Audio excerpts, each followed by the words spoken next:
如此打扮，有何不妥吗？周礼四府早有规制，诸侯与其臣，皮变以示硕。朝服以日是朝，身为大秦臣子，应知冠变朝服本为百官进谏、主君议政之服饰。你看看你今天什么样子？头无冠变，蓬头散发。你眼里还有大王吗？哦，原来大良造眼中只有衣冠，没有人品。如果穿戴冠变朝服就能面君议政，那这大殿上保不准就会混进一些徒有其表、衣冠楚楚之禽兽。再者说，尊不尊君王，不在嘴上，更不在脑袋上，而是在心里。纯属无稽之谈。张仪，你这个家伙，行为放浪，言语轻狂，你以为自己是什么人？我张仪自然就是张仪，但不知在大良造眼中，我张仪是什么人呢？大王到！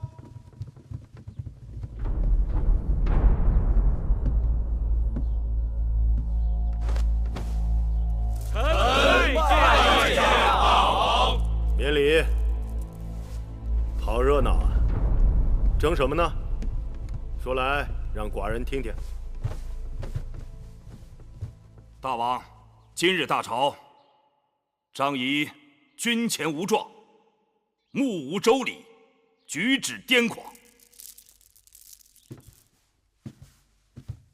大王明鉴，张仪并非癫狂，只是头痛而已。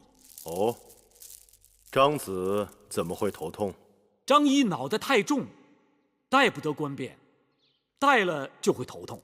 这是何道理？因为装东西太多，所以张仪的脑袋太重。此话当真？微臣绝不敢在大王面前打诳语。张仪的脑袋里装的都是有益于大秦江山社稷的筹谋。大王，张仪完全是一派胡言。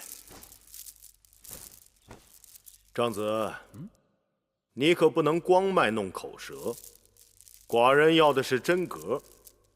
既然你说你的脑袋比别人的重，寡人信你一次，但你要把你的筹谋一一拿出来，给寡人看看。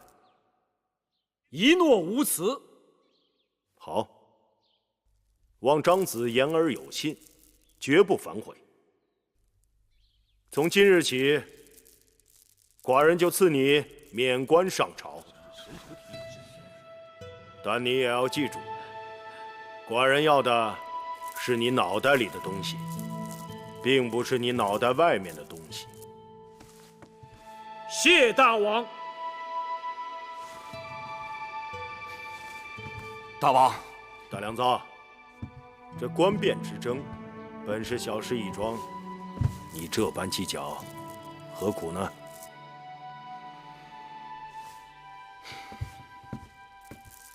今日早朝，众卿有何事要奏？禀大王，微臣有事要奏。这几日想必大王早有耳闻，朝廷上下飞短流长，众人关注大秦社稷天下，纷纷议论大王应该适时立下太子。张子的话有理，立嗣乃国之根本。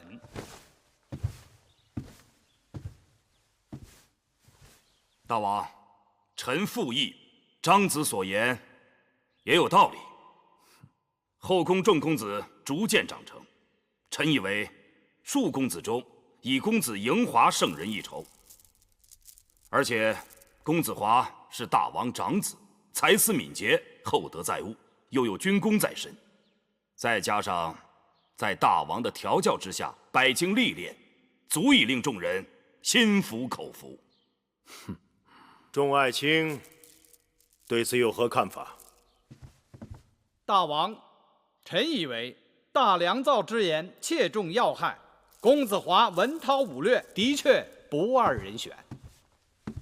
论人品才华，公子华出类拔萃，臣附议。臣附议。臣附议。臣附议。臣附议。这么说，你们都是众口一词了？非也，非也，并非众口一词。微臣方才没把话说完。那些劝大王早早立太子之说，纯属信口开河，胡扯八道。张仪，你为何出尔反尔？大王明鉴，微臣方才话没说完就被他们抢去了。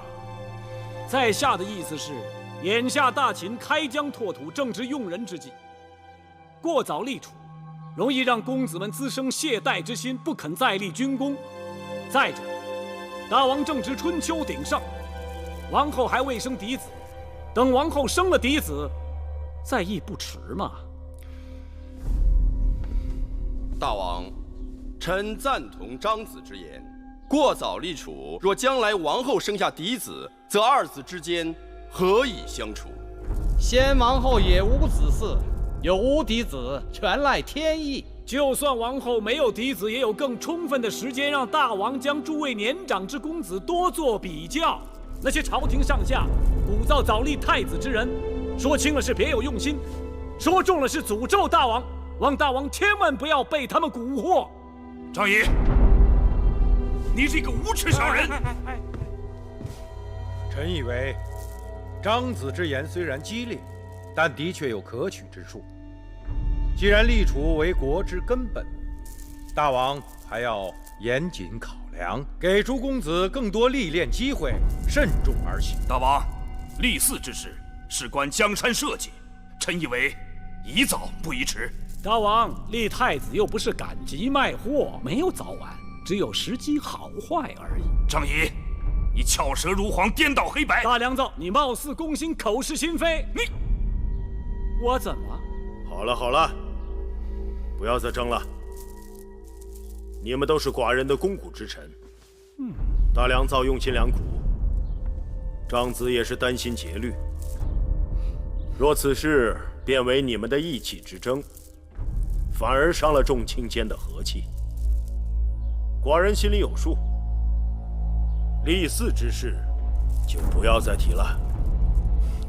大王贤明。